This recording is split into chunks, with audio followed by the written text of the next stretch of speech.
All right. Well, welcome to the Secrets of the Nine panel for FarmerCon 2021. With me, we're going to kick off here with three esteemed guests. First, we have Chuck Welch, Scott Eckert, and Frank Schildiner. Chuck, why don't you introduce yourself to everyone who's out here watching? Chuck Welch, as you said, I edit the Bronze Gazette, a fanzine for Doc Savage. I run the Flea Run, which is a forum for Doc Savage fans, and I created the Hidalgo Trading Company some 25 years ago, which just is a website about all things Doc Savage pulp. Wow. Okay. Win? I'm Eckert. I've been involved in farmer fandom for a long time. Had the pleasure to complete now 2 unfinished novels by Phil, run his Wold Newton Universe website, which is sadly outdated, and have contributed to Farmer File, written a lot of Wold Newtonish and other farmarian stories. And I'm very happy to be with all of you for FarmerCon 21 virtual. Oh, and by the way, our host is Keith Howell, and Keith is an amazing artist and is our go-to cover artist and designer for Small Press Meteor House, which is currently publishing many of the Farmarian books that are coming out right now. So Keith, thank you for moderating and for hosting. You're welcome. All right, Frank. I'm Frank Schildiner. I'm from New Jersey. I'm a martial arts instructor. I've been writing for a while. And we got into it thanks to the farmer people who I had met back in the old Yahoo email days. Win actually was my first contact. And I've been doing stuff on and off about that time, thanks to Win's original site. What is that, 2 sites ago, Win? The original? I don't know either. And that's how I met everybody in this panel. Wow. All right. Well, good to see you guys. Okay, so we're talking about the secrets of the nine. So let's get into some of the secrets of the nine. First of all, let's talk about each of you, your personal experience and how you discovered the nine. Doc Caliban, Lord Grunneth, all of that. What was your pathway to finding that, and how did that impact your thinking and your enjoyment and all that? What happened? So how about we start with you, Win? Sure.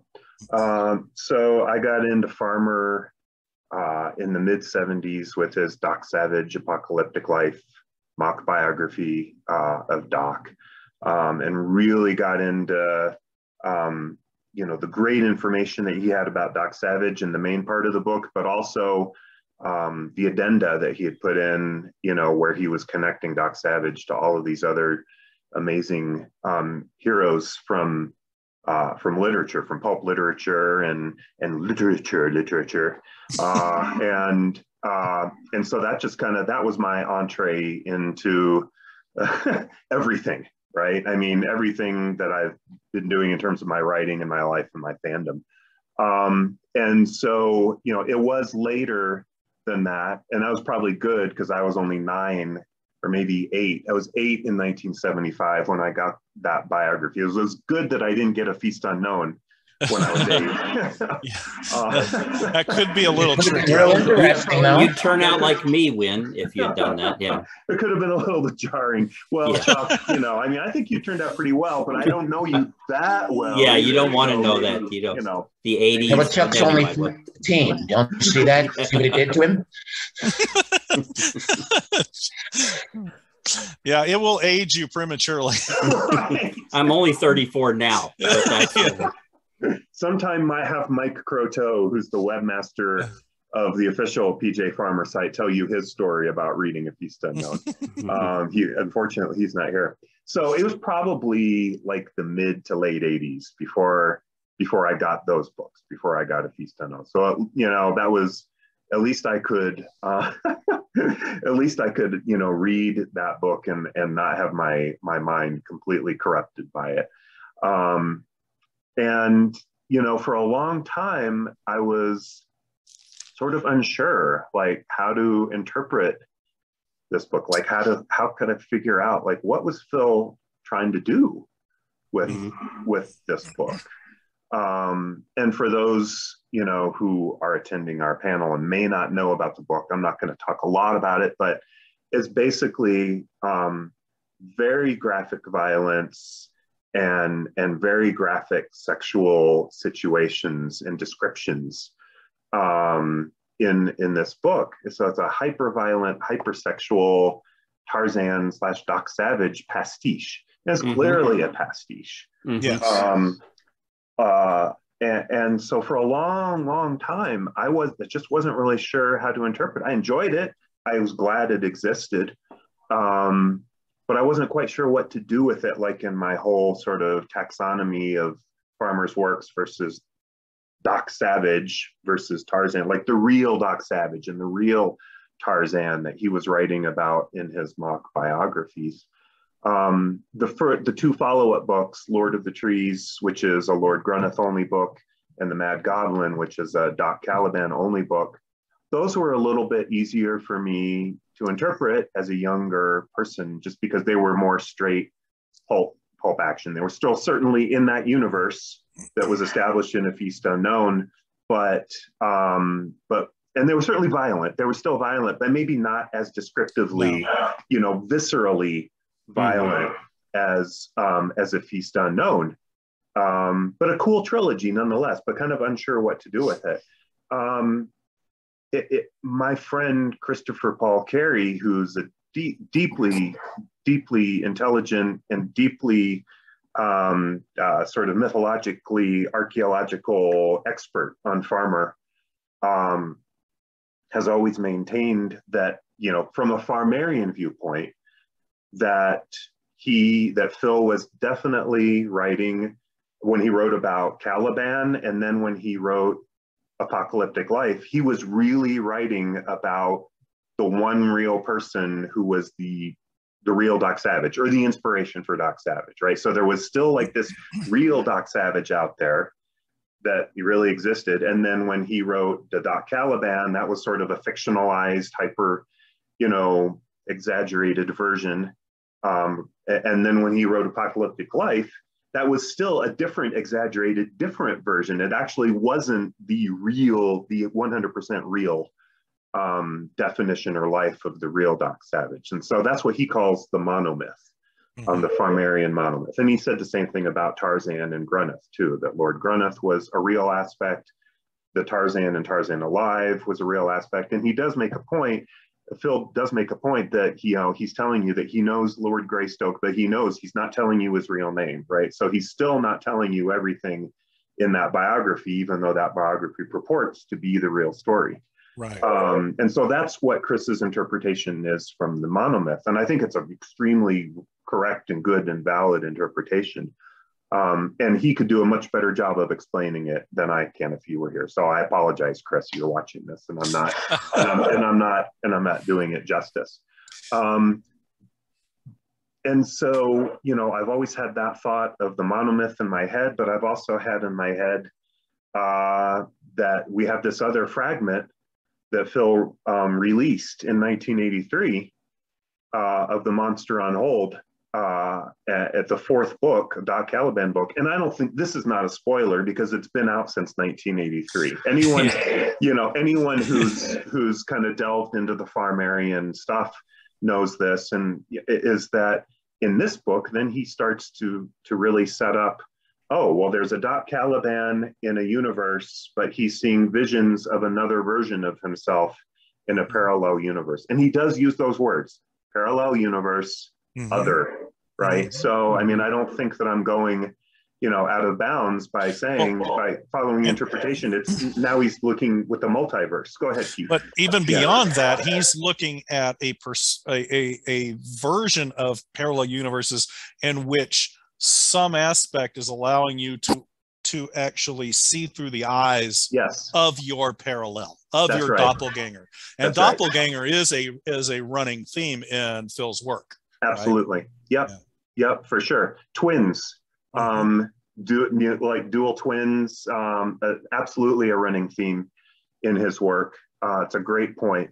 It was at that point, and I've probably gone way beyond your original question, Keith. Like, what did I don't even remember the question.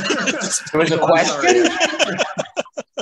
But at that point, I was like, so now we've got Phil saying, or at least strongly implying, that's the conclusion, that now we're dealing with two universes, or maybe even more universes. And so what does that do to the idea of the monomyth, where, back in the late 60s, he was telling one story about the real Doc and then another story about the real Doc. And now he's saying that these two are actually in parallel universes. And so I hope that with The Monster on Hold, that there might be a reconciliation of all of those different viewpoints. Without going through a crisis of infinite Doc Savages.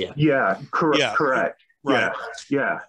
Yeah. Okay, Frank, your experience, where you came into A Feast Unknown at what point, and how did it impact you? I came into A Feast Unknown at about 1984. I know the approximate date because until about 82, I didn't really know what Doc Savage was. He was just a guy on a cover with weird art. That's literally all I saw. And I was more into mysteries than anything else, especially like the Raymond Chandler type mysteries and things like that. And I'd always been a reader, like every single one of us at this panel. Sure. So it was at a point about 82. You're in the teen years, your moron years, especially me. I started reading a lot of men's action novels. The Destroyer, the Executioner, the this, the that, the this, the that. That explains so much. Yeah, exactly. Oh my God. I look back on some of the things I read and it's like, I actually thought this was interesting. Worst of all being the Death Merchant, who stole like everything out of them. Friend of mine gave me like 50 of them. They are so bad. And it's constantly full of references that like, oh, this is the follow-up to the pulp era. Oh, no, you are not. So a friend of mine saw me reading one of these and he said, okay, I got to take you into something better. So he gave me at the same time a copy of Tarzan Alive and Doc Savage's Apocalyptic Life. That's about 82. And I didn't know what to make of it, but I had nothing to read that day. But literally how it came, the choice came. And I stayed up all night reading Doc Savage's Apocalyptic Life because it was so different than anything I knew, but it was closer to the Chandler, closer to the real life, but it was interesting. It was fun. Reminded me of those old serials that I used to watch. I was a big fan of especially Flash Gordon, who was mentioned, things like that. And so I called him the next day and I became a big fan of Doc Savage. I started reading those and enjoying those. And somewhere around 84, I found the Lord of the Trees and the Mad Goblin, and I read them both, and they were exactly in the style. I even collected the Tarzan and the Ballantine, those beautiful black Ballantine covers. I still have it. Those. Yeah. They are, the best art possible. Just beautiful work. Neil Adams, Frank Frazetta, Boris Vallejo, the best. And I'm reading that, and it flowed, and then the same friend told me, oh, well, there's a first book in that, Feast Unknown. Like, oh, I saw that. I knew what that is. So I drove like 3 towns over, got the book, brought it home. It's like, okay, this is not the same. It's like, this is not like Edgar Rice Burroughs. This is like William Rice Burroughs. Yeah, exactly. I am fascinated by how deep and bizarre it was, but I guess I was 84, so I graduated from high school, so a little less of a pinhead. So I was able to take it in pretty well. And it became actually my favorite of all his work. So by the time, I guess it would be 7, 8 years later when I met Wynn and the rest of the people on the Yahoo group, that was my main focus, was on the 3 stories of the 9. Wynn's site had a copy of the 83 speech as well as the work there. So I ended up, I think I actually dot matrixed it down into it and kept a copy on the shelf with the original 2 books. Exactly. It was like that kind of a copy.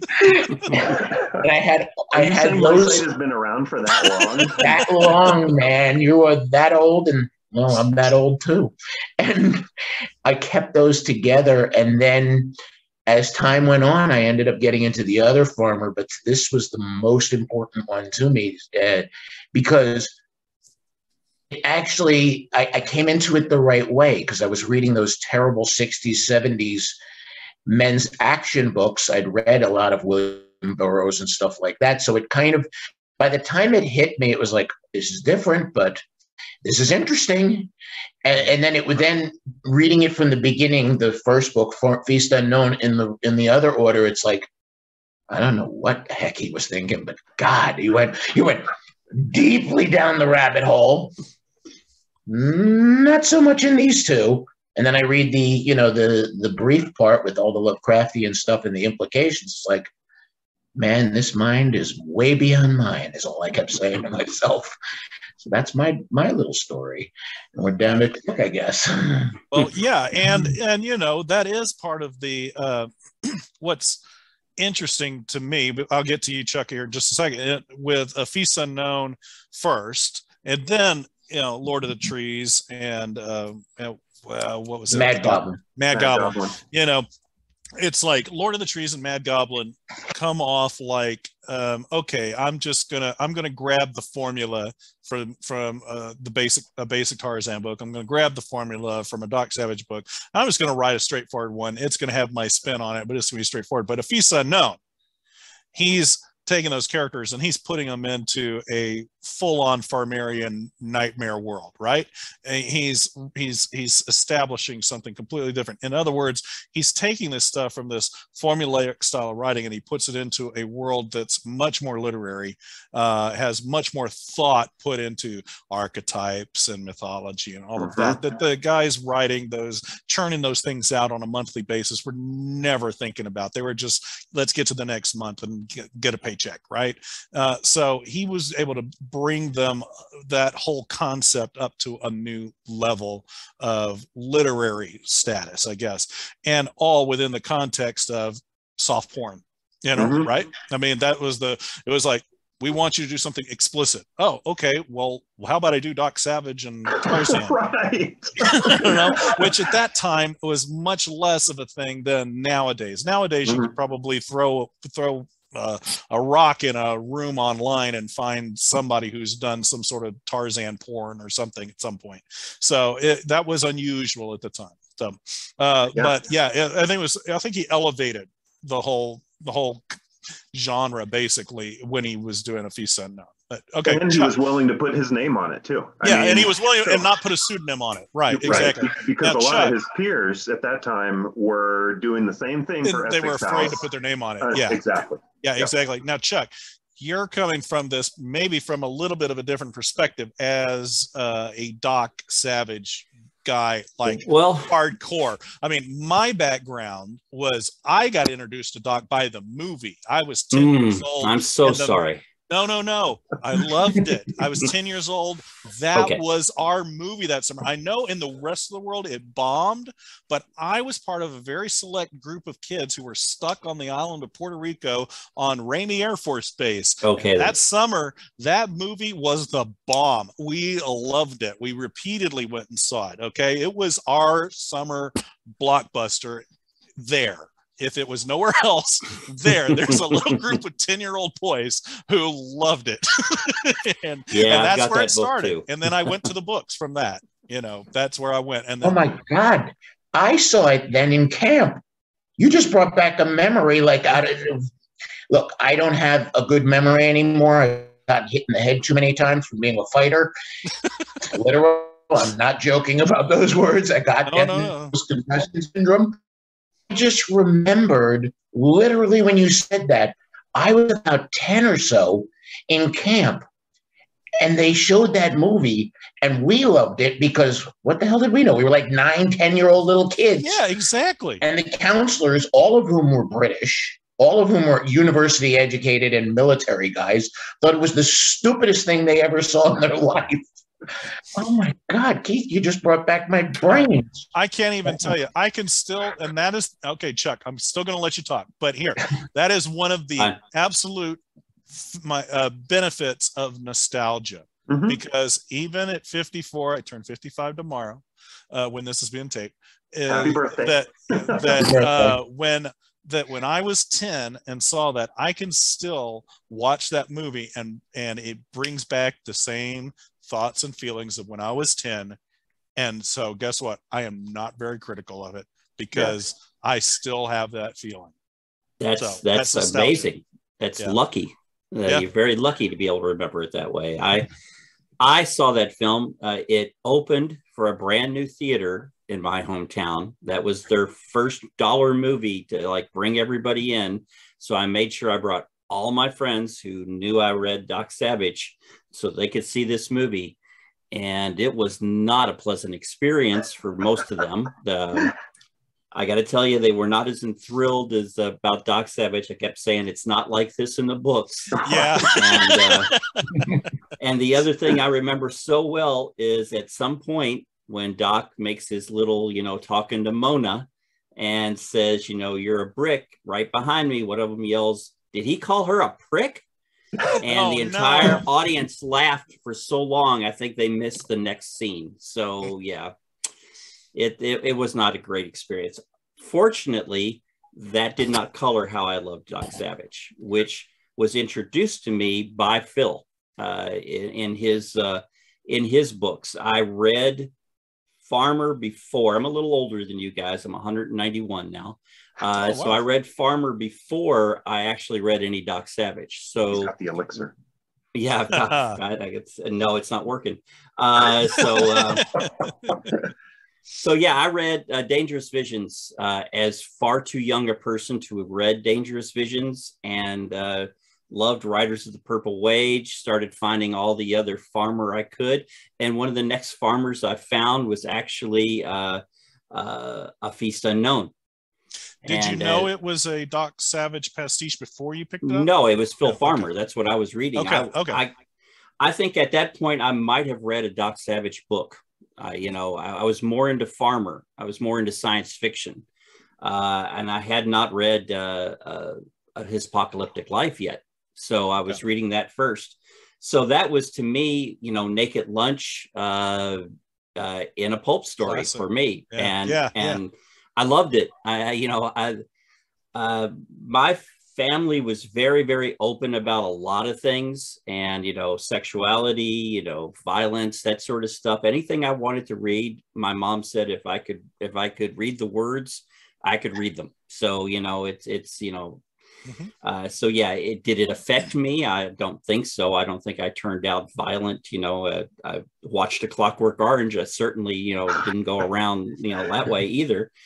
But, it was I saw, and even in my age, I saw what he was trying to do, which was, to really bring something and kind of bring society, to me, a little more honesty is what I took it as. It's like, if you're violent, and things are happening when you're violent. Yeah, he might be showing it a little more, like they did in A Clockwork Orange, but the idea is let's not pussyfoot around violence. This is the result of violence. This is what happens.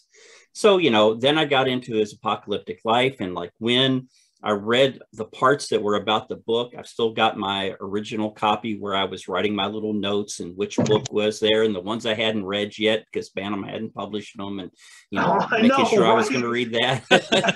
Yes. I was so mad. It's like, wait a minute, I haven't seen this book on the shelf. And I got into Doc Savage through Apocalyptic Life. I mean, really got into it. Like I said, I'd read a couple, but I saw, being a kind of data nerd that I am, there was 181 books in this data set that I was going to be able to explore like he had explored. And that's how I started getting into his other Doc Savage work. So I read The Mad Goblin much later.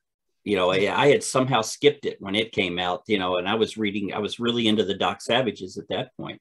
So for me, and this is where I differ with a lot of Doc Savage fans. I saw Feast Unknown as a book in this place.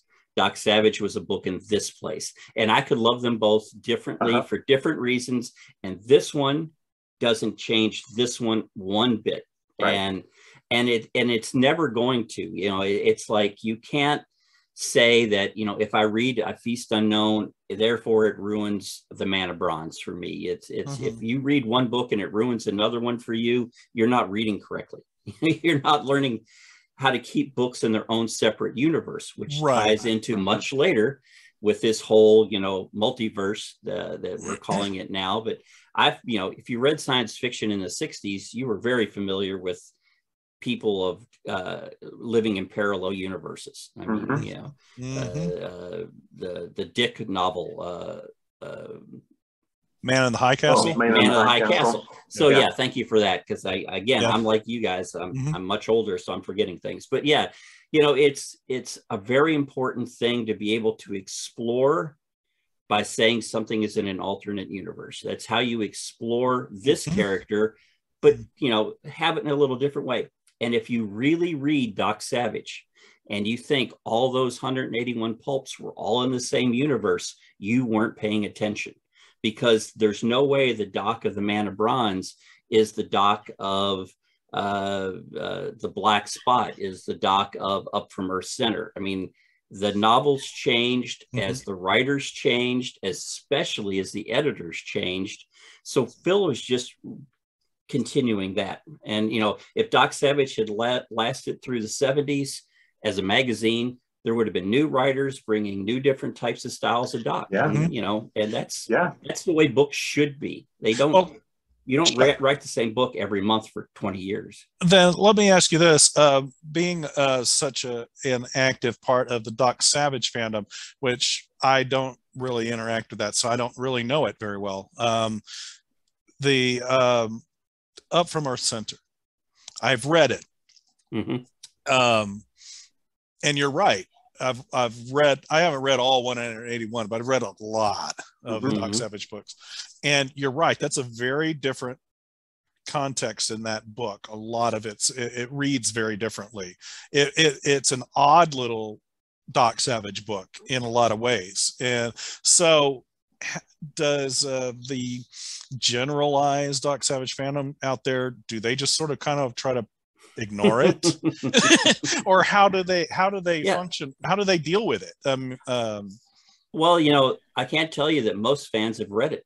I think a lot of fans haven't gotten that far. You know, they're more interested in the early novels where Doc was really, you know, in his world traveling, world changing sort of adventures. Sort of Doc Savage Prime in a way. Yeah. And the later ones, especially if they try reading them in order, a lot of fans, they get stuck in the war years and the after war years when Doc was a little bit different, you know, a lot different in some cases, and they don't make it to the end. I want to read something to you that Lester Dent wrote to Daisy Bacon when he proposed Up from Earth Center. And I'm going to read it because I want to make sure I get it right. So he wrote her with 3 ideas. She didn't really care much for one she didn't have time to deal with on right then. She wanted to know more. So by default, the second idea that he had is the one that she wants him to work on. And he says, this is Dent writing, many of the Doc yarns that have seemed most successful had an adventure background that approached the bizarre. So what about a piece about a fellow who found a natural cavern in the earth and in exploring the meanderings deep in the lower regions, made the shocking discovery that hell is exactly where it is reputed to be, down below. Having had a peek at it through the crevice, he left hurriedly. However, his brief glimpse had been noted, and old Nick dispatched a sort of junior grade demon to silence the chap.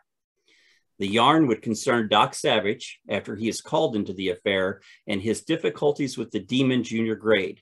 At the end, this is an important part, at the end, a logical explanation of the whole affair could be whipped up to take it out of the realm of fantasia, should that seem advisable. It would give room for some of the wildness that readers, I believe, either love or loathe. And Daisy Bacon had a response to this. it seems it would be very hard to give this story a logical explanation, as you suggest. And I'm wondering if it might not have to be left in the realm of fantasy. I have a feeling I have a feeling that you will find this so yourself. And it seems to me that it might be all right if the story is anything like the one that E. Phillips Oppenheim wrote about the officers and crew of the ship finding the lost Atlantis when they were shipwrecked and went to the bottom of the ocean. She gave him permission, basically, to make this a fantasy, to make this different. Because when Dent wrote it, I'm not going to speak for Dent because I haven't talked to him, I think he found that it needed to be a fantasy. And that was taking Doc into a different sort of direction. Would Doc have been the same way the next month? I don't know. Mm-hmm. But I think that novel, which I only read because of Wynn's book, because I had promised myself I was never going to read Up from Earth Center, because I wanted to have one Doc Savage book that was still unread as I got old, which, I guess I'm at this point now. It was a different sort of novel. And I think that Phil kind of looked at that and said, I can do this a little better. And honestly, I think he did. Okay, Wynn and Frank, now you guys are carrying these stories forward. So Wynn, can you kind of introduce the concept of the 9 and Sure. how that relates to this? Because Up from Earth Center has an important role in the Monster on Hold. I don't know if it has an important role in It's Always Darkest, because I haven't had a chance to read it actually yet. Yeah. So Frank, you'll have to address where that connection lies or doesn't lie. Sure. So Monster on Hold, well, the 9. So we'll start with the 9. Yeah, let's start with the 9. Let's get the basics out there, because we've done a lot of talking about Savage. Let's talk about the 9 and where that fits into all this. You got it. So the 9 are the secret rulers and the secret manipulators of the world. They're immortal, and they're immortal because they have discovered an elixir which allows them to extend their life far beyond a natural lifespan, perhaps even as old as 30,000 years. So it's not the kind of immortality where they will literally never age. They do age, but at an extraordinarily slow rate, so that if you were, say, 100, you might look like you're 100 if you're 30,000 years old. Something like that. Do you have an ability to heal quickly, or can you be killed like a normal person? Both. So you can. It does confer an ability to heal quickly. Like, for instance, if you if you lose a limb in battle or something like that. So Lord Grunneth actually lost a leg in World War II. Okay. And the elixir allowed the regrowth of that leg. But also, to your point, I mean, if you receive a death blow, right? I mean, then you die, right? So like a bullet straight through the heart, you can't regrow the heart fast enough. The elixir will not, or a bullet through the head, you're gone. So you definitely... You not become Wolverine with this, but you certainly become a nice... No. You definitely will overcome anything short of a death blow. You will come back from it. If you break your back, you'll eventually walk again. Do the 9 only rule over the world of the 9, or do they cross dimensions? Well, in the original 3 books, there was not any sense of multiple dimensions. Okay. All right. And so in the 4th book, Phil introduces this concept of at least 2 dimensions. He doesn't start talking about a multiverse, but two parallel worlds. And well, in the prose fragment that we have, that he put out in '83, he does not explicitly say that there is a 9 in another alternate universe. So the universe that's not Grunneth's and Caliban's.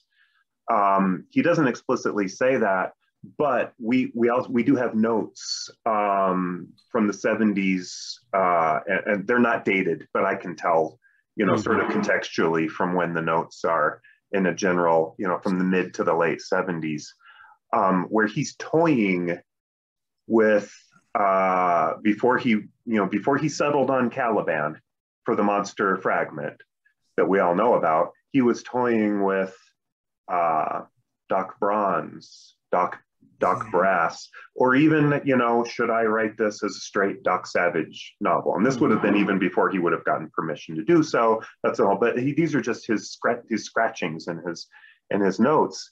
And it also, and in those notes, and in another piece of prose that we found that has not been published before, which is incorporated into this book as well, talks about this alternate universe version or another version of Doc and his Englishman partner having defeated the Nine, right? So we have one set of notes where some version of Doc and an Englishman partner who was probably, orphaned in the jungle, probably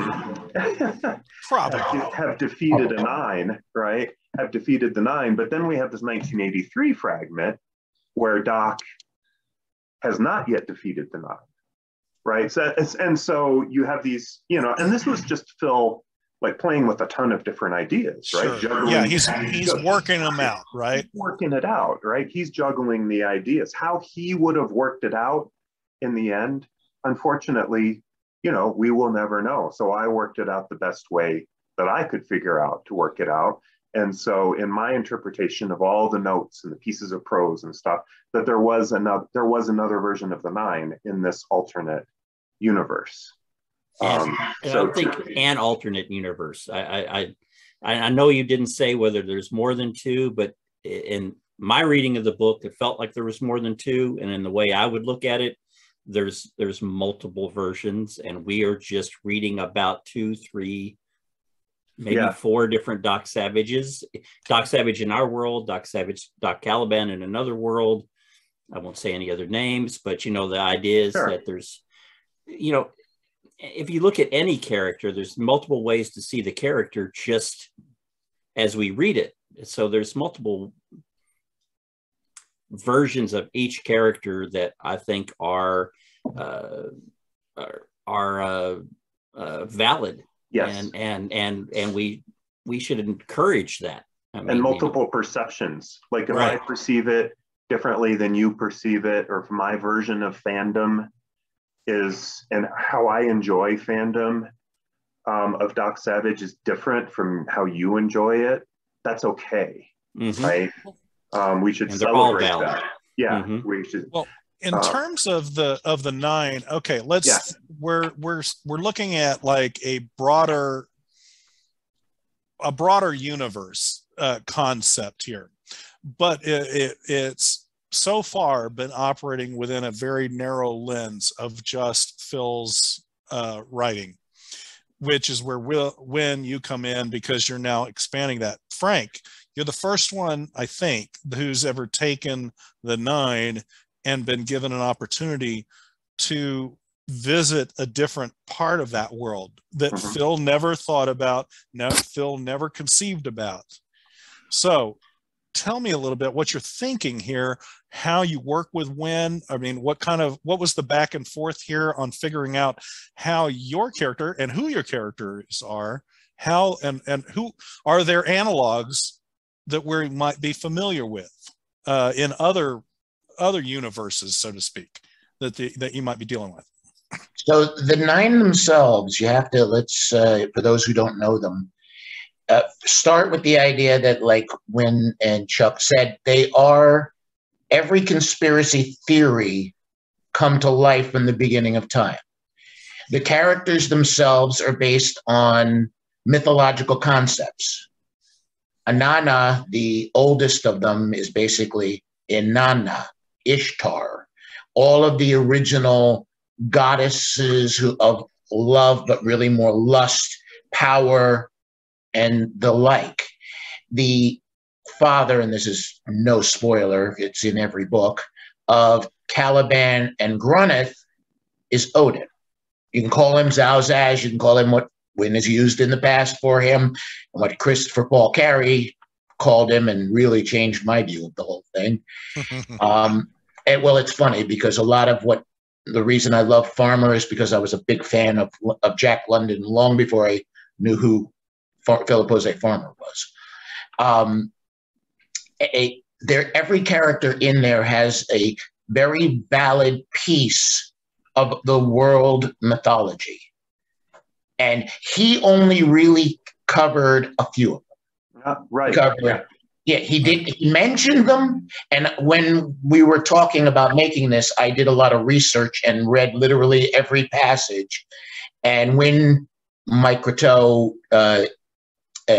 and Paul Spiteri and I went back and forth on it, and you should have heard some of the arguments. It was like the four of us at one point during one of the Pulp Fest were sitting with our whole group like we do every night, and the four of us almost like formed a subgroup arguing about the Nine for like 2 straight hours. As Dominique Hopkins was watching, like a it was absolutely it was fun. Oh, well, what's an example of what the argument was about?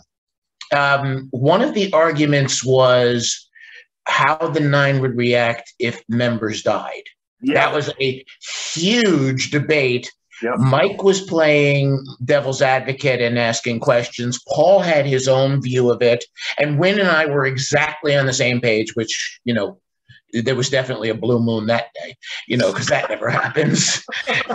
And we were arguing, but then we were bending a little, but then we're going back. It was literally like about 2 straight hours of discussion on that.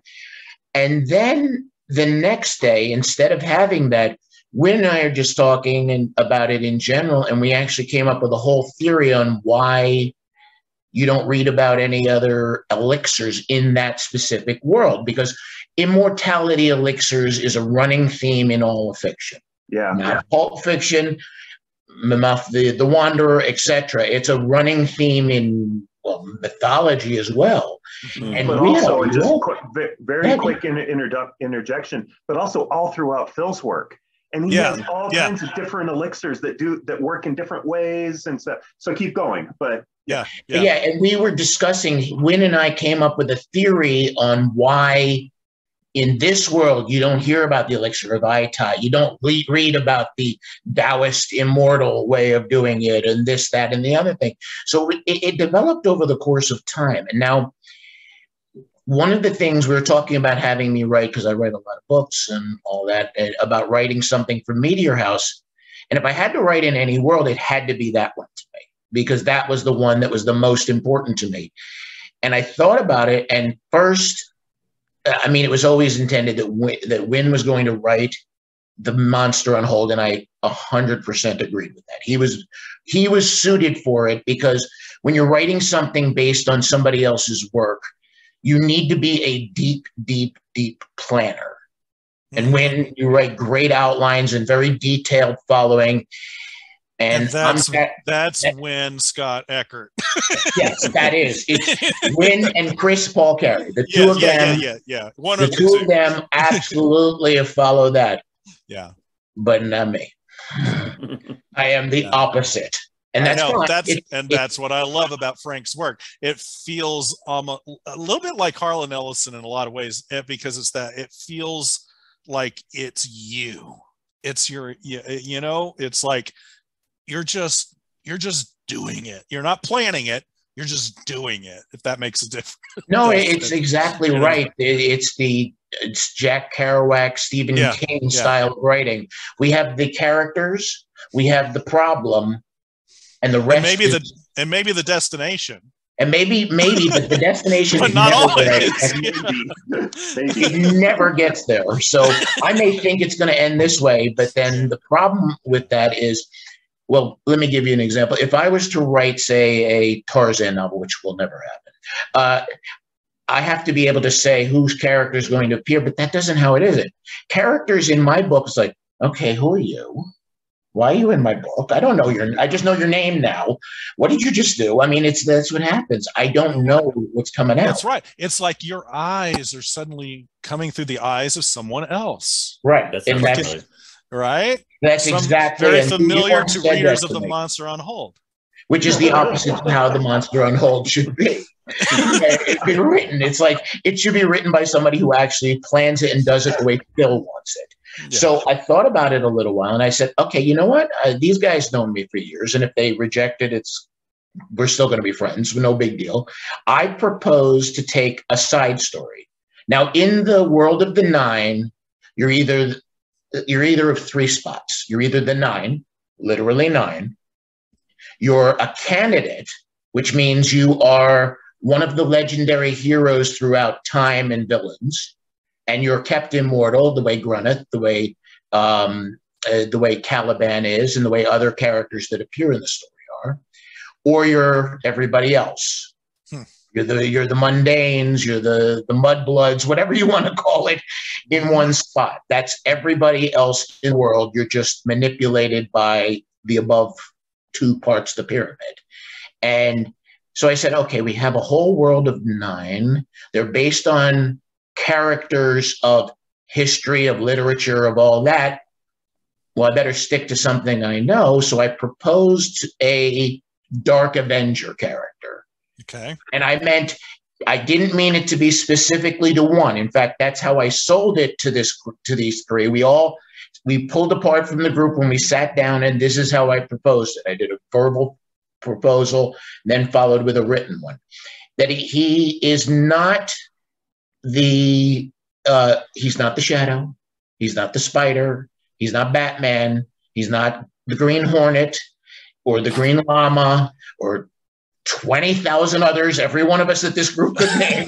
We could be here for 3 hours, just say, oh, well, here's another one, the Crimson Mask, the Purple Star, the this, the that, the other thing.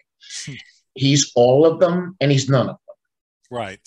And that became the book, and I wrote it pretty much in about a month and a half after it got accepted. Well, when I get going on a really good concept in this world, it's easy to do. I gave them the idea. It's going to be in the 70s. That's what I told Wynn, because he was my secret editor. I don't think he knew that I knew, but he actually taught me a lot during it. And I appreciated that because, I'm self-taught. And what does it mean when you're a self-taught writer? You don't know anything. Yeah. So the people who actually do know have to teach it to you, and you get annoyed at yourself for not knowing it. I'm self-taught as well, but I've had a lot of great people help me edit, help me with editing feedback and copy editing feedback. Wynn benefits from having had legal research and writing 1 and 2. Yeah. Because there's nothing more that can prepare you for how to organize your information than that. Yeah. And you can see it in all of the Wold Newton stuff from the very early parts. Early. And I'm sure that's part of what appealed to me in the first place when I first discovered it. Probably right. It's this systematic. Exactly. Yeah. And so what I did was I took it, the 70s, a Dark Avenger from way back. He's reacting to Caliban and Grunneth at their parallel. What would he do? And I said, okay, let's start with this. Phil intended Grunneth and Caliban to do the real fighting against the 9. Mm-hmm. That's what he intended. He didn't introduce outside characters except maybe as assistants in the case of Caliban. What would happen to the entire, this is a pyramid. There's still a base underneath the 9. What happens to that? And I propose that a character realizes he can't take on the 9, so he might as well take on their entire power base of the candidates. And I wrote it from a very 70s style of adventure, a very 70s adventure, because I grew up watching those movies and reading those books and all of that. So I was able to change my style as I'm writing it based on who he was fighting.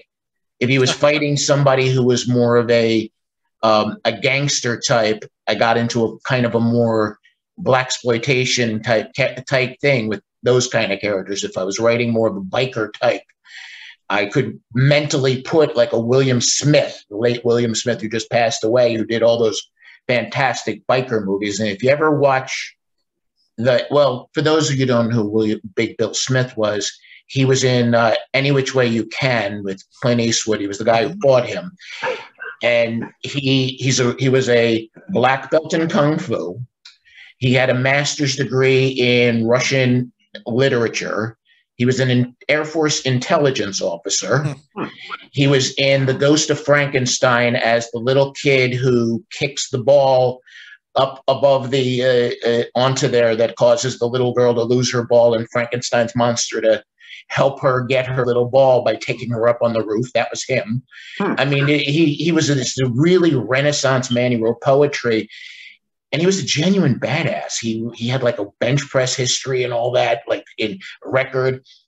So when I wrote a thing, I could write it very stylized with him, and I was able to get a lot of 70s vibe into it, as well as keeping the Farmerian style of a larger problem involved in it. So without selling too much, I guess. Yeah, well, a larger problem, but also, you know, that energy of violence that was in A Feast Unknown. And the other, I did want to keep that very distinctly in there.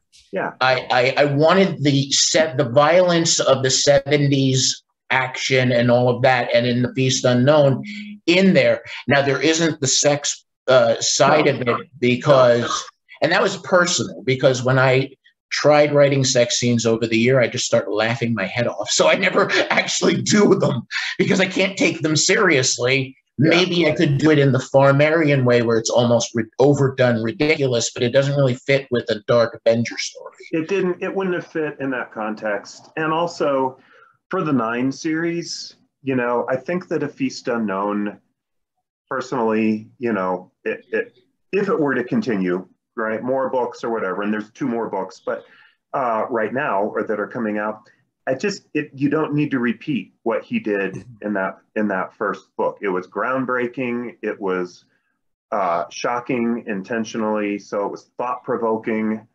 but you don't have to keep on doing that. So there are other themes and aspects that he introduced in that book that are definitely worth continuing to pursue. And I went more after the theme of the mythology of the world, of the mythology of heroes. Yeah. I was looking at it from the point of view of a guy who was raised in like an Eastern type of way, looking back at what he did to get immortality and realizing it's the opposite to the way he should be. Yeah. Well, an ongoing ish or theme is about the cost, right, of pursuing immortality, right? And beyond that, there's this effort right now of expanding. What I see in the Monster on Hold, like I mentioned off camera a little bit ago, is that I got about 20 pages left on the Monster on Hold. But what I see a lot is expansion of the 9 universe here. There's incorporation. You're incorporating things like other Essex House books by Farmer, for example, that were not necessarily a part of a continuity, that you're finding a way to integrate them. Okay, so it becomes an expansive exercise. And then we have Frank's contribution, which is a further expansion of the concept, right? Even maybe a popular 80s film gains a little bit of an extension into a version of it into the through the Monster on Hold. There's so what I see is this ever-growing concept. Okay, we like Farmer had a more narrow concept, and I see it now. It's expanding. Can I ask a question before you go further? Sure. Is it expanding, or if everything's already connected, is it just discovering areas that have been dark? Well, that's how I was really thinking of it. Well, my thinking is that that Phil himself. Okay, we're just thinking in terms of Phil's concept. I think Phil had it within this bubble, and now, yes, all of this may have already been there conceptually, but I'm not necessarily thinking it was Phil's concept. So that's what I mean by expanding. We're expanding the concept beyond maybe Phil's initial concept. I think you're both right. And so where's it going from here? Well, I think you're both right, Chuck and Keith. So Keith, I definitely understand why you perceive it as a potential expansion. And Chuck, I also 100% agree that it's sort of an uncovering of something that was already there. And so what I'll say is, you know, Keith, you mentioned that there were some references to some of Phil's other Essex House work. Just for the benefit of the audience, very quickly, that he did, Phil did other softcore books as well. A couple. He had a phase. It was a phase that he went through, and it started. We all have a phase, don't we? We all go through a phase. Well, a lot of science fiction writers in the 60s had that phase. Cornucopia was a phase. So he wrote Image of the Beast, and Blown, and then he wrote Love Song. And so with A Feast Unknown, those 4 books are kind of known as his extremely explicit, kind of crazy, unsettling books from that time period that were put out by Softcorn. Why is it that those are the farmer books I reread the most? What does that say about me? I don't know, man. But, it means that we know who you are. Yeah. Well, it's the fact that you're willing to admit it. Is, only within this private group here that we're having. This private group that's going to be put out for everybody to watch. Yeah. Okay. So I just had this thought, like, what if all of Phil's books from that time period take place in the same Phil continuity, right? Which makes complete and total sense, actually. Yeah. But I never thought about it until I read The Monster on Hold. I never thought about it either until I was really deeply thinking about different. This is so hard because Phil never labeled his series, right? There was no Wold Newton series, right? That Phil wrote it. That's a post-Phil label that many of us, and me, right, who likes to categorize things, have kind of slapped on something just so I can sort of understand and, you know, look for systems and patterns within his work. And so I was looking for patterns within his work, and it, I mean, it could just hit me like, well, yeah, there was the porn pattern, you know. And by the way, I don't really think it's porn. I think it's it's not. It's satire. not. It's satire.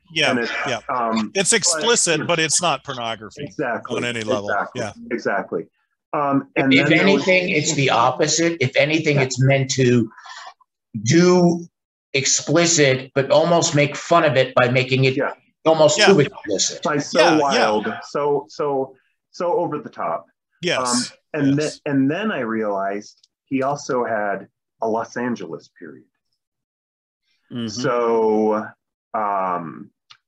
again, Image of the Beast and Blown were both set in Los Angeles, and there's this smog everywhere. I mean, more smog in descriptions in those books than even real LA had in the 70s, right? Closer to something out of a cyberpunk. Yeah. And then Love Song was California. And even though that ended up like going up a little bit towards Northern California, you know, there was still this California period. And then there was Up From the Bottom Was Pit, which was not published, but which Meteor House put out. And again, Los Angeles and these disasters, right? And then I was looking at it, and I was like, oh, well, there's this whole section from this chunk of a doc/monster on hold type novel that this is the part that hasn't been released, right, to the world yet. And he's in Los Angeles, right? And it's the same And of course, he lived in LA for a period from the late 60s into the early 70s before he moved back to Peoria. So I just saw this pattern there, and it kind of coincided with the porn pattern. And right? And I was like, these all fit together in some way that he probably did not consciously intend them to fit together as part of a series. But looking back on it, I can go and like say, in his head, he was doing a lot of the same sorts of things. He had a pattern in that time frame. And so that's why I say you're both right. Like Keith, it is an expansion because I am imposing that expansion on it. I'm saying these things are connected, and that's me, and I perceive them to be connected, and maybe they're not. Maybe they are, maybe they weren't. But, well, they are now. Yeah. They are now. Me too. And then Chuck, you're also right, because it was uncovering it. It was like the archaeology of pulling back that peel. By the way, the World of Tears book, Beyond the Walls of Terra, also takes place in Los Angeles during that time period. Just saying. Okay, well, that works for me. I remember, my whole pathway to a lot of this stuff, from Riverworld to the World of Tears to a Feast Unknown. It's like my path has been pretty interesting. If we can find a way to tie all these things together, I'm okay with that. I love that kind of stuff. That's my bread and butter of entertainment. Pastiches, I love them. Give me all the pastiches. I just love taking somebody's concept and then putting it through someone else's eyes to see where it would land. And so, I have my own little personal collection of all kinds of variations on Doc Savage, Prince Zarkon, Doc Caliban, all those kinds of things. I love that. I love the fact that they all are essentially the same character, but they're not at the same time. And I enjoy that. I love Superman analogs. Give me all the Superman analogs. I love seeing how people play with that concept. So Monster on Hold, it's fun. I mean, and that's the primary thing. It's like, as I'm reading it, it's like, this is fun.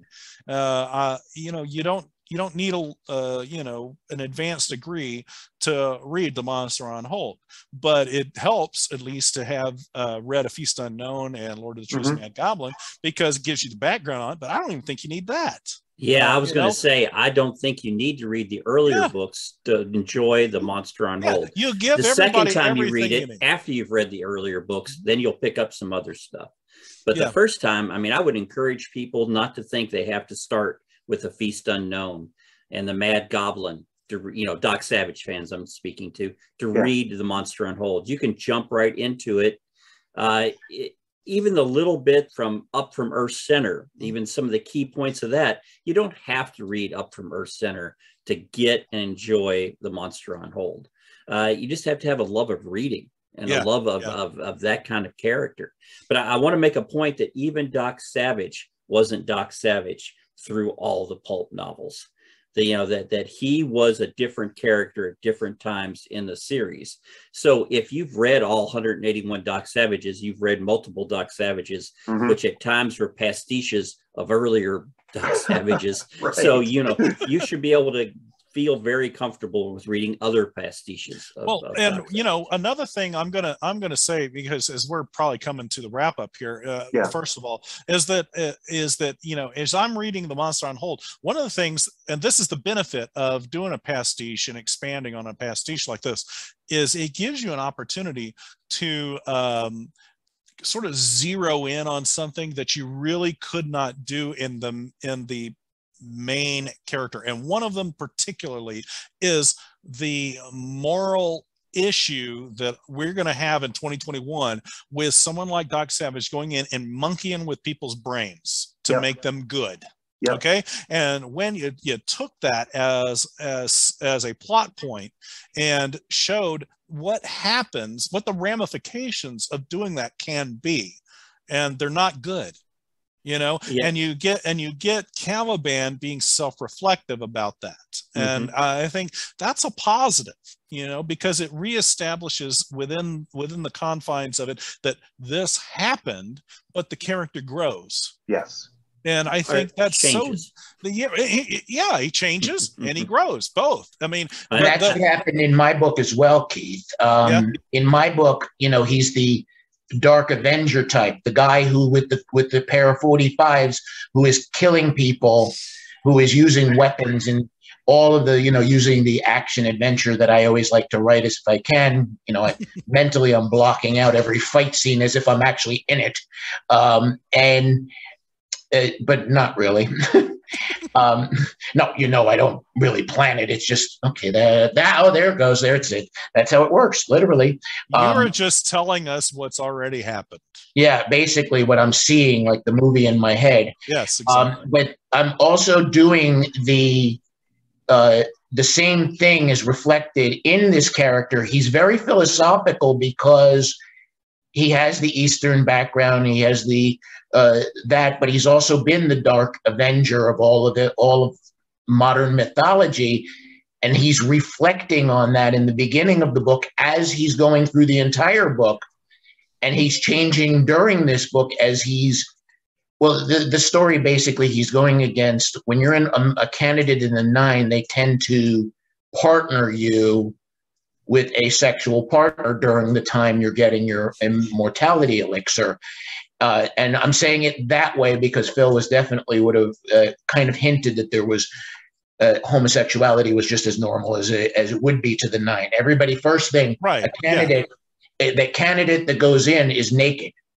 Mm-hmm. You're there for 3 months and you don't wear clothing for 3 straight months. You're on guard duty with a gun in your hand, and everybody's naked. And what? That nakedness is an ongoing theme in Phil's work beyond just this. I mean, he really, nearly all of his protagonists wind up being stripped bare. Mm-hmm. If you think about nearly every book, it's like, he does it both metaphorically and physically. He usually has that happen. And he reflects on that he's going against his partner, a Japanese character from history, a female from Japanese history. And I even reflected on how would you react after the 9 ceremony? How would these partners actually lay down even next to each other? You think, when everything is going to be hurting a lot. If you know that story, you got to read it on your own. I'm not explaining it. Right. This has got to be a somewhat family channel. I think one of the things we need to make a mention of is that you write, as a writer, you're writing of your time. You might try to write something that it was, 70 years ago, 80 years ago. You're not that person living in that world. So some of your present world is going to sneak in. Absolutely. And we need to remember that when the Crime College was first made, that was the science of the time. I mean, a physician had said, criminals are made because some of their glands are wrong. And Lester Dent, God love him, thought, well, Doc would fix their glands because that would be what the humane and nice and good thing to do. I don't think they considered that. Well, this is discussed in fandom a lot, Keith. They didn't consider, this is taking somebody's personality away, or is this like a lobotomy? That discussion happens constantly. I think that it was much like transporters in Star Trek. It was something they did for the time because it could let them get rid of the violence of the first 2 novels. And then maybe they were stuck with it for a while after that. And, they just kind of let it drop.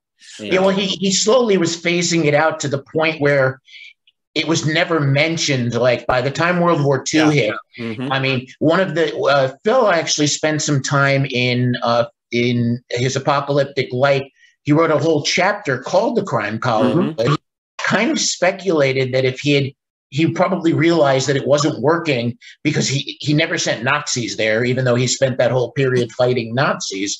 And, wrong-minded thinking, if you could find it, it's more there than all the supervillains he did. He kept that out of it.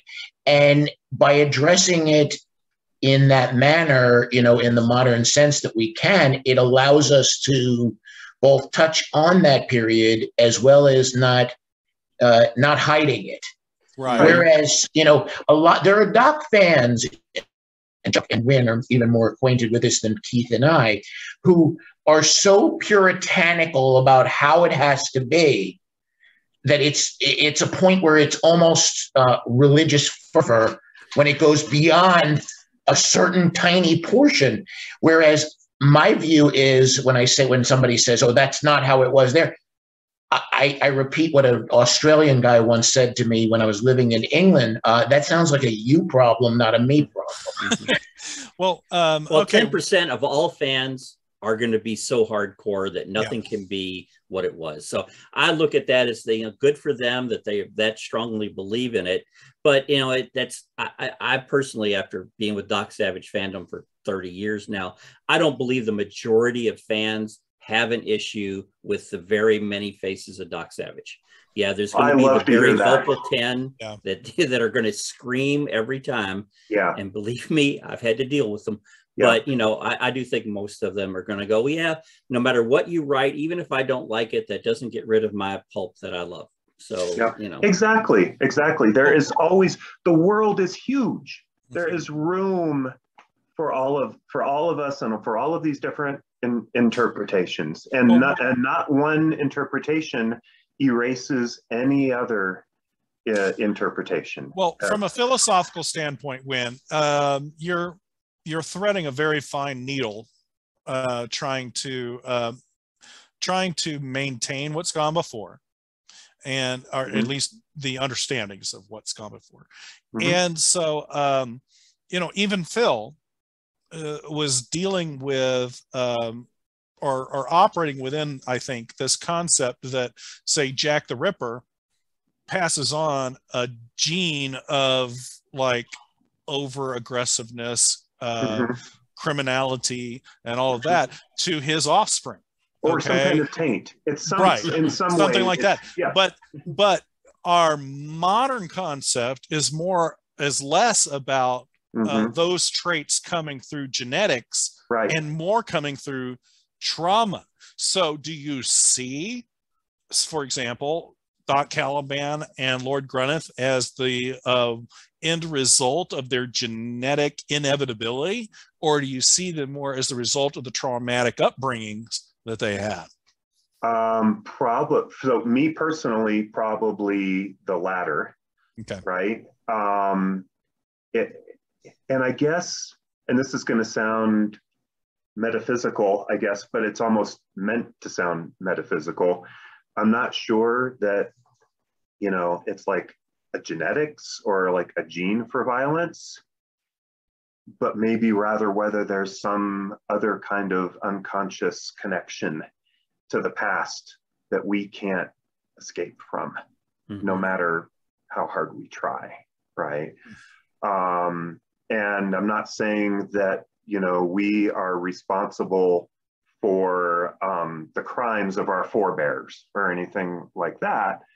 But, is there still something culturally or spiritually that still gets passed on and absorbed by these characters? We live in the world of the crimes of our forebears, though. Yes. Especially, with your parents, if you want to get very specific, you live in the world that they created. And if that world was more violent, you're going to be a little more violent. Well, let me just say, because of my current job, which is trauma-informed like care and education. Yeah. One of the things that we've been just brought into the mix on is a current Princeton research study that is showing that actual trauma in the moment can actually impact genetic change that is passable onto next generation, and it is reversible, both, which is a concept that is just ripe for fiction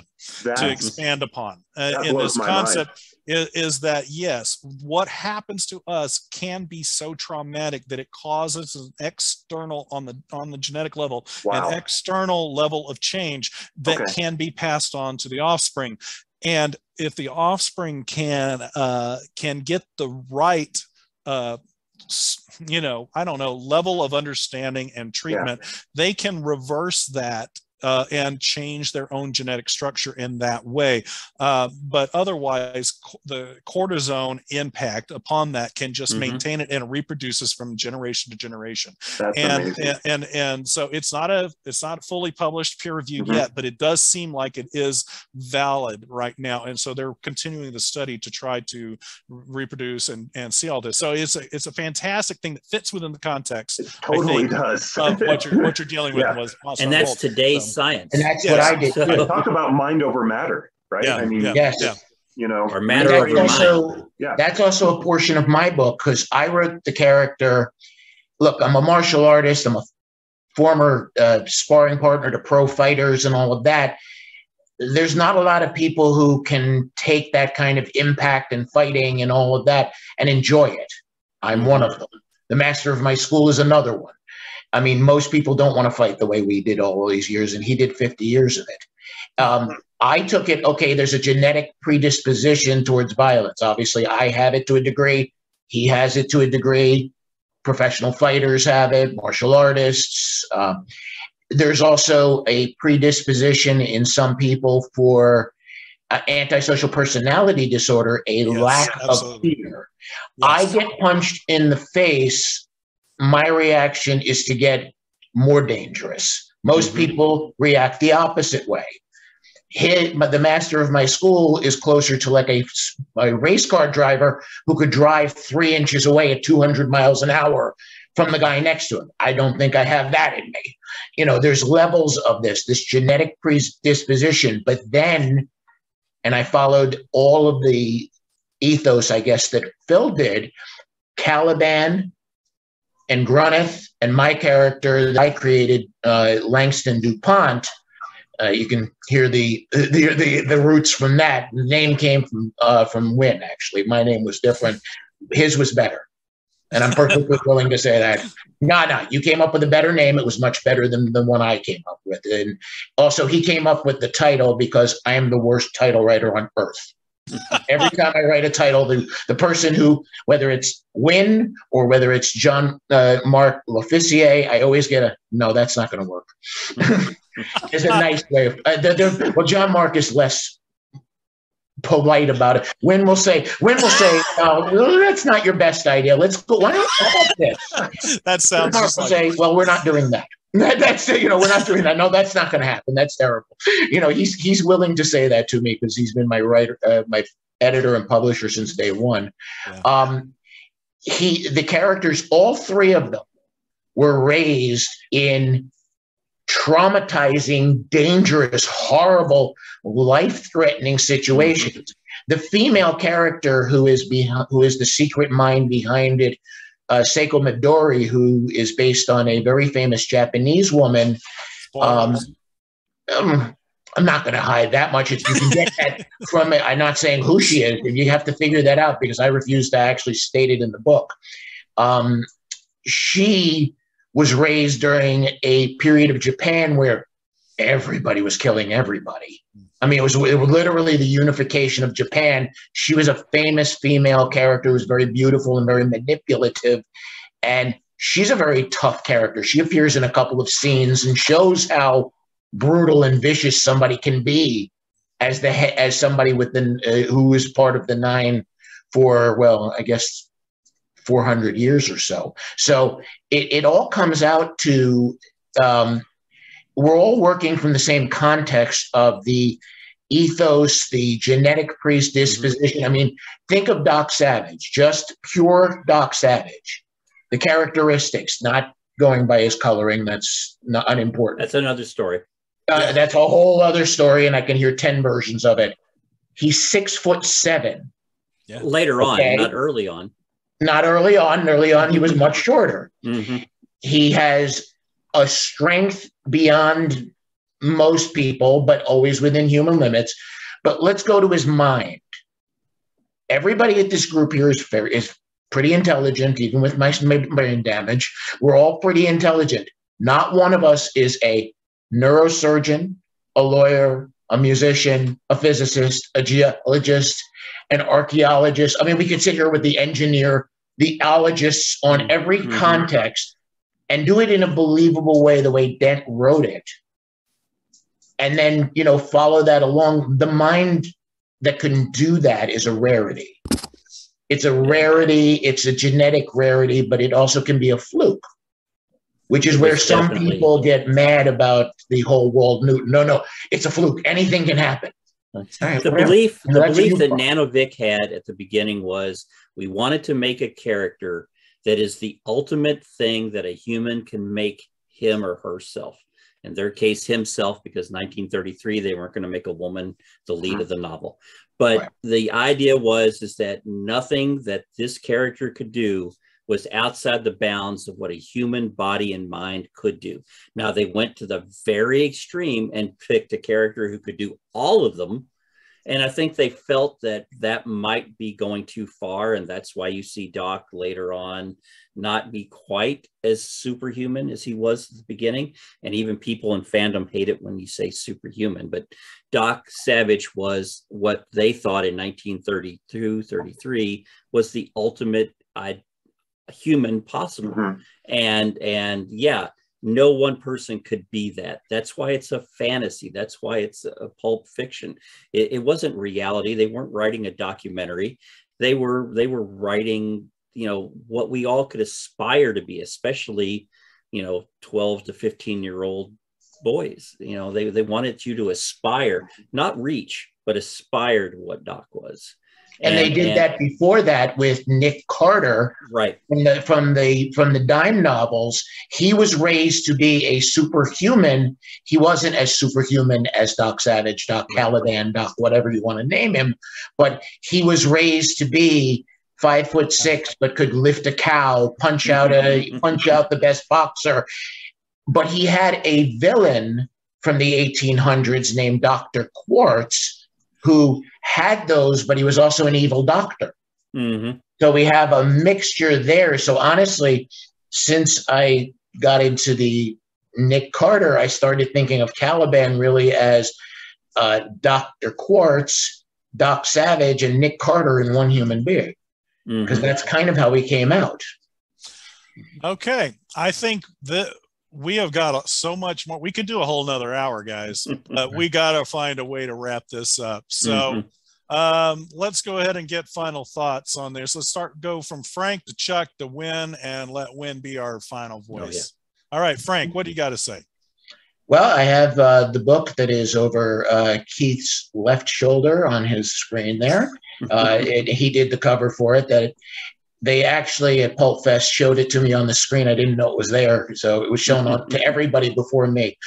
I was the last one to see it. It's Always Darkest, with my continuation of the 9, edited by Win, Paul Spiteri, and Mike Coteau. And it was a real honor to work with these guys who had been friends of mine for years, and I got a chance to spend my time in a world that I'd only dreamed of being part of, with a cover by a friend of mine's that I absolutely loved. So it worked out really well. Which is Keith, just in case. We're not all hey, the love is mutual here. Mutual. All right, Chuck. We appreciate your contribution. Thank you. Thank you, man. Yeah, definitely. I realized that I am speaking to I can see if I can record. There you go. I'm recording. So, okay. So what I'll do is we had a little technical error and we lost Win's connection. So I'm going to just finish up saying that I hope that everybody in Farmer Fandom enjoys this book and enjoys coming back and dealing with the Doc Savage world, which is a tiny part of this book. And Keith? Yeah, I would also just add for Win, just the recognition that The Monster on Hold serves as both a sequel to Up from Earth's Center, but also Escape from Loki. So it's kind of a cool book that kind of sort of ties in to Doc Savage proper. So if you're a Doc Savage fan, check out The Monster on Hold, you know, definitely. And if that intrigues you, then head towards Frank Schildiner here with It's Always Darkness. Darkest. And my book does have a hint of the multi-world theory in it. It does have it in there. I'm not describing it, but it does pay an actual moment that is right out of the concept. It's buried in there in part, so you can get the theory remains through that. Mike Croteau actually is the one who suggested how I should do it, and I loved his idea so much. I just wrote exactly what he came up with. So excellent. It was a great suggestion. All right. Well, this will wrap up our Secrets of Nine panel, but anybody who's watching this during FarmerCon, this is exactly the kind of stuff that happens after hours when the alcohol is flowing and the Zoom just is full of faces. So join us for those things as well. Thank you. All right. Thanks for having me. That's a good point to just go ahead and say that's the end on this one. Thanks. Okay. Thanks, guys. That was a great ending. Take care. Really. See you guys later. Thank you. Bye. Great to see you guys. Hey everyone, I just wanted to thank Keith and Chuck and Frank and the gang for carrying up when we had a technical difficulty, but I did want to add on some closing remarks of my own about the Secrets of the Nine, and in particular, a couple of things regarding the Monster on Hold coming from Meteor House in a few short weeks, a few things I didn't have a chance to discuss. So I wanted to let all of the audience know that Meteor House is issuing The Monster on Hold by Philip Jose Farmer and completed by me in 2 editions. A limited edition hardcover with custom leatherette binding and gilt edge lettering on the boards, gilt edge lettering on the boards, as well as a signature sheet signed by all the contributors, including the artists. The signature sheet was designed by artist Doug Klauba, who did the soft cover painting. We have 2 headshots of Doc Caliban, one by Doug Klauba and one by Mark Wheatley, who did the wraparound cover for the dust jacket for the hardcover. So a lot of goodies in the books. The headshots actually appear in all of the editions. Of course, the signature page only appears in the limited edition. Behind me, you see the throne of Shrask that was designed by our friend Mark Wheatley from his cover, and he kindly made that so that we could use it as a background while we're doing our Zooms and our calls and our recordings. We also want to thank Keith for pointing out right at the end that not only is The Monster on Hold an unofficial Farmer-esque sequel to the Doc Savage novel Up From Earth Center, which it is, whether or not diehard Doc fans choose to be interested in it, it's totally fine. But for diehard Farmer fans who are fans of Farmer's take on the Doc mythology, it is a sequel to Up From Earth Center. It's also a sequel to Phil's own Escape from Loki, Doc Savage's first adventure, believe it or not. I'm not going to spoil how or why or how that all works. You'll have to read it in the book. But I do believe that when Phil was writing Escape from Loki, that he kind of intended it to be a bookend to Up From Earth Center, to kind of, you know, start and end the saga of Doc Savage, if you will. As all of the other guys on the panel who have had a chance to beta read the book pointed out, you don't have to read these ahead of time in order to read and enjoy Monster on Hold. I wrote it intentionally that way, and I'm glad that they felt that that was true, that that was the case. So I don't want people to get overwhelmed by what I'm about to do, but I'm going to pull up and show a lot of sources, source material for The Monster on Hold, which may be of interest. And again, you know, Up From Earth Center and Escape from Loki are 2 key books. You can also get Up From Earth Center in the Sanctum books reprint, or if you can find an original pulp, which I have been trying to do. There you go. Of course, you know, if you don't want to read anything else, but you're willing to read or reread the first 3 books again, that probably makes sense. A Feast Unknown. This is one of the British editions that I happen to have handy. And here is the Titan Books edition which I helped shepherd into the world in 2012. The second book, Lord of the Trees, also the Titan Books edition, and then The Mad Goblin, again, also the Titan Books edition. From there, hopefully you'll read Frank Schildiner's new 9 novella, It's Always Darkest, and then the reading order would be after that, The Monster on Hold. And then I would suggest reading the bonus novella, or novelette, if you will, included in Monster on Hold, which is The Wild Huntsman, a short tale by me, which also provides some color to the events, but again is not absolutely necessary to read, but it is a bonus story included in Monster on Hold. Should also point out there are 14 pages of scans of Phil's notes, both typewritten and handwritten letters in the Monster on Hold, both editions, which point to some of his sources, some of his thinking. There's a scan of an interview, which was sort of a key component. So we scanned a piece of that. Just a lot of really cool tidbits in the back of the book. And then 2 other bonus essays by me. Of course, we've got the introduction from Chuck Welch, who is one of the stars of Doc Savage fandom and the editor of the Bronze Gazette, along with his colleagues who put out that great fanzine, several issues every year. And I'm sure I'm leaving out some of the bonus materials in the book. Oh, we have all of Phil's original prose that we used and incorporated into the book, as well as the outline, which was verbally and then in writing presented at the 1983 World Fantasy Convention. So a lot of great bonus material. Okay, so back to some of the other sources. If you only read those books, read at least the 9 books. But again, you don't have to. Even the guys, some of them said they hadn't read the first 3 again first, and they did just fine with it.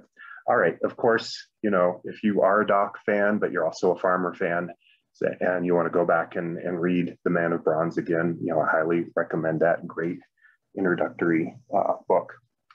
I can't let this moment pass without acknowledging my friend and colleague, Christopher Paul Carey, his 2 articles, which are included in this book, a collection of his, The Grandest Adventure, writings on Philip Jose Farmer. And the articles have been presented or published in other venues before this, but these are the final kind of, you know, perfected versions. I know that Chris tweaked these over time. Farmer's Escape from Loki, a closer look, and The Green Eyes Have It, or Are They Blue? Another Case of Identity Recased. These 2 essays, these creatively mythological essays and diving into the literary archaeology of Phil's mythology, particularly the mythology around Doc Savage, but also other of Phil's works. These were invaluable, and to be quite honest, I cribbed a lot of ideas and thoughts from this, and from Chris's 2 articles, and they also provoked other thoughts and provoked me to do some other deeper literary archaeology of my own. So hopefully, you know, I did manage to come up with some of my own contributions to the mythos, or to the monomyth, as Chris calls it. Again, without his deep research, the book wouldn't exist. Of course, it wouldn't exist without Phil's outline and chapters as well, and all of his notes. And speaking of his research and the deeper research that I did upon deep searching, find another connection to a Sherlock Holmes tale called The Adventure of the Devil's Foot. And I'll just leave it to you to piece together when you read the book what that connection is. And then lastly, but certainly not least, we have all of the Lovecraftian connections. And of course, Trask is a Lovecraftian type of being, not necessarily literally part of Lovecraft's Cthulhu mythos, but that type of entity. And we even, you know, we found in notes and snippets where Phil flat out stated that starting with Edgar Allan Poe's Arthur Gordon Pym, and then Jules Verne wrote a sequel to that called The Sphinx of the Ice Fields, and Phil, calls that a sequel, and that is acknowledged as a sequel, and Verne wrote it as a sequel. But then Phil goes further and he says, and then Lovecraft wrote At the Mountains of Madness as a sequel to both of those. And then we also have Campbell's Who Goes There, otherwise known as The Thing from Another World. All of those tales can be found in this book, which is probably out of print by now, but you may be able to find it. It's a great volume that has them all in one. The Antarctos cycle, Call of Cthulhu fiction from Chaosium. It's got the whole narrative of Arthur Gordon Pym of Nantucket. It's got an excerpt of the relevant portions of Verne's Sphinx of the Ice Field, so it doesn't reproduce that in whole. It's got Lovecraft's At the Mountains of Madness, and then Campbell's Who Goes There, which is titled The Thing from Another World in this book. Speaking of Campbell's Who Goes There, there was recently a reissue with some newly discovered additional opening chapters, and so a new version of that was recently issued called Frozen Hell. Great Bob Eccleston cover there, and I think you can get that from Wildside Press. Of course, you can find Lovecraft's works everywhere, so you don't have to go searching for the Antarctos cycle. We've got At the Mountains of Madness here in one of these books I've had for a long time. Another inspirational story by Lovecraft, the Dunwich Horror. Important if you're really doing deep literary archaeology. And then also The Lurker at the Threshold, which was one that, even though it's not credited on this cover, that August Derleth actually finished. All right, that was a lot. I've probably gone way over my time. Thank you for your attention, and I hope you enjoy The Monster on Hold. If you get as much of a kick out of it as I got from writing it. There are a lot of other Easter eggs in there, which again, I don't think will be distracting to the reader who is not familiar with them. Other callbacks to many other Farmer works as well. So again, I had a blast writing it, and feel very privileged to have been allowed to write it and complete Phil's work by Phil's estate. Looking forward to seeing everyone at Virtual FarmerCon. And this is Eckert signing off. Talk to you soon. Thanks.